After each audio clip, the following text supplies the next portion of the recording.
Hi all. अभी तक हमने जो भी माई एसक्यूएल में पढ़ा है, जितने भी हमने कमांड्स पढ़ी हैं, डीडीएल क्वेरी पढ़ी, हमने डेटा डेफिनेशन लैंग्वेज पढ़ा है, उसमें टेबल क्रिएट करना, डेटाबेस क्रिएट करना, और फिर कॉलम पे कंस्ट्रेंट लगाना, कॉलम पे कंडीशन लगाना, जैसे प्राइमरी की, यूनिक की, ऑटो इंक्रीमेंट, फॉरेन की, ये जो भी हमने पढ़ा है, इस एक्सरसाइज की हेल्प से हम वो सारा एक बार प्रैक्टिकली इम्प्लीमेंट करके देखेंगे। ठीक है, ये क्वेश्चन मैंने नेट से ढूंढा है। आप भी नेट पे अगर सर्च करेंगे कि sample questions for practice in my SQL, तो आपको बहुत सारे क्वेश्चंस मिल जाएंगे। उसी में से मैंने एक निकाला है। तो मैं ये क्वेश्चन इलेबोरेट करती हूँ, आपको पूरा एक्सप्लेन करती हूँ, समझाती हूँ। आपका काम ये है कि आप ये क्वेश्चन अटेम्प्ट करके देखेंगे। जो भी पिछले वीडियोज हैं पूरे देख लीजिएगा, उसमें से आपको सारे क्वेरीज मिल जाएंगे इस पे लगाने के लिए। आप क्वेश्चन को पढ़िएगा, समझिएगा, अटेम्प्ट करके देखिएगा। नेक्स्ट वीडियो में हम इसका सॉल्यूशन देखेंगे। तो पहले ये क्वेश्चन समझ लेते हैं कि क्वेश्चन क्या है। क्वेश्चन है, write a MySQL query to create a table employees including columns और कॉलम के नाम। तो आपको एक क्वेरी लिखनी है माई एसक्यूएल में एम्प्लॉय नाम की टेबल बनाने के लिए। ठीक है, write a MySQL query to create a table employees including columns. Columns कौन कौन से उसमें इंक्लूड होने चाहिए, यानी कि कॉलम के नाम क्या क्या होने चाहिए। Employee ID, first name, last name, email, phone number, hire date, job ID, salary, manager ID and department ID. ये यहाँ तक इसके सारे कॉलम नेम है ये। ठीक है, आपको क्वेश्चन को इंटरप्रेट करना भी आना चाहिए कि क्या पूछ रहा है और हमें क्या करना है। And make sure that employee ID column does not contain any duplicate value at the time of insertion। जब आप रिकॉर्ड इंसर्ट कर रहे होंगे, डेटा इंसर्ट कर रहे होंगे, तो आपको ये श्योर करना है कि एम्प्लॉय आईडी नाम का जो कॉलम आपने बनाया है, ये पहला कॉलम जो यहाँ पर दिया हुआ है, उसमें कोई भी डुप्लीकेट एंट्री नहीं होनी चाहिए। ठीक है, एंड द फॉरेन की column department ID, and the foreign की कॉलम डिपार्टमेंट आईडी, यानी कि डिपार्टमेंट आईडी जो ये कॉलम नेम है, इसको आपको फॉरेन की बनाना है।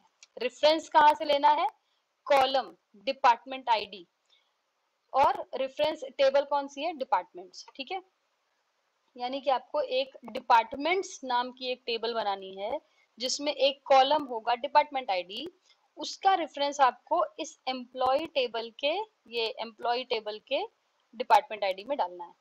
ठीक है, फॉरेन की हम कैसे यूज करते हैं हमने लास्ट वीडियो में देखा था। उसके बाद है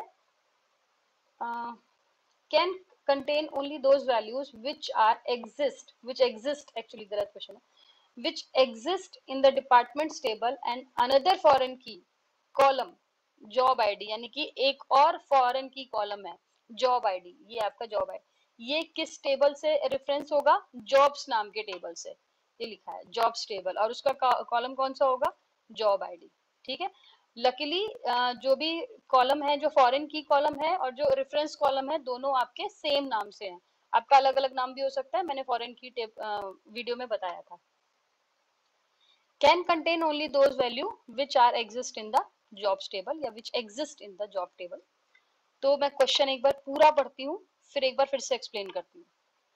Write a MySQL query to create a table employees including columns employee ID, first name, last name, email, phone number, hire date, job ID, salary, manager ID and department ID, and make sure that the employee ID column does not contain any duplicate value at the time of insertion, and the foreign key column department ID referenced by the column department ID of departments table can contain only those values which exist in the departments table, and another foreign key column job id referenced by column job id of jobs table can contain only those values which exist in the jobs table। ठीक है, आपको एक table बनानी है employees नाम की, जिसके column ये होंगे, यहाँ से एम्प्लॉय आईडी से लेकर डिपार्टमेंट आईडी तक। फिर आपको एक और टेबल बनानी है डिपार्टमेंट्स नाम की table. Assume that the structure of two tables, departments and job, ये डिपार्टमेंट और जॉब के का टेबल स्ट्रक्चर दिया है, तो ये तो दिया हुआ है, आपको खुद बनाना है। तो आपको एक टेबल बनानी पड़ेगी डिपार्टमेंट्स नाम की, जिसमें ये फील्ड होंगे और ये उसकी कैरेक्टरिस्टिक होगी। फिर एक बनानी है जॉब्स नाम की, जिसके ये फील्ड होंगे, ठीक है, और ये कैरेक्टरिस्टिक होगी, डेटा टाइप, नल की, डिफॉल्ट, ये सारी वैल्यू आप देंगे। फिर आपको क्या करना है, और एक एम्प्लॉय नाम की तो आप बना ही रहे हो जो कि आपका मेन क्वेश्चन है। आपको क्या करना है, एम्प्लॉय टेबल की डिपार्टमेंट आईडी को फॉरेन की बनाना है इस टेबल के इस कॉलम के रेफरेंस से।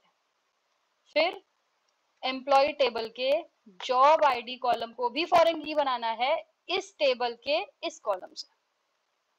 ठीक है, क्वेश्चन आई होप आपको समझ में आ गया। प्लस एम्प्लॉयज टेबल के एम्प्लॉय आईडी में डुप्लीकेट वैल्यू अलाउड नहीं होनी चाहिए। तो आप यहाँ पर जब ये टेबल आप बनाओगे तो आप प्राइमरी की दोगे, नॉट नल करोगे और डिफॉल्ट वैल्यू 0 करोगे। सेम काम आपको यहाँ करना है। जब आप एम्प्लॉय टेबल बनाओगे तो एम्प्लॉय आईडी डुप्लीकेट नहीं होनी चाहिए, यानी कि आप इसे भी प्राइमरी की दोगे। जॉब आईडी और डिपार्टमेंट आईडी को आप फॉरेन की बनाओगे। कैसे बनाना है ये आपको पता है, आप पढ़ चुके हो। अगर आपने नहीं पढ़ा है तो मेरे पिछले वीडियोस आप देख सकते हैं। पूरा अभी तक हमने जो जो पढ़ा है उसका पूरा ये एक प्रैक्टिकल एग्जाम्पल है। इसको आप, इससे आप क्वेश्चन पढ़ना सीखोगे, क्वेश्चन इंटरप्रेट करना सीखोगे और उसको क्वेरीज के फॉर्म में आप उसको लिखना भी सीखोगे। आप ये सारा जो भी टेबल बना रहे हैं या आप कमांड लाइन क्लाइंट पे भी कर सकते हैं और चाहे तो वर्क बेंच पे भी कर सकते हैं। मैं दोनों पे आपको सोल्यूशन बताऊंगी, तो आप प्रैक्टिस करिएगा। नेक्स्ट वीडियो में हम इसका सोल्यूशन देखेंगे। Till then bye bye.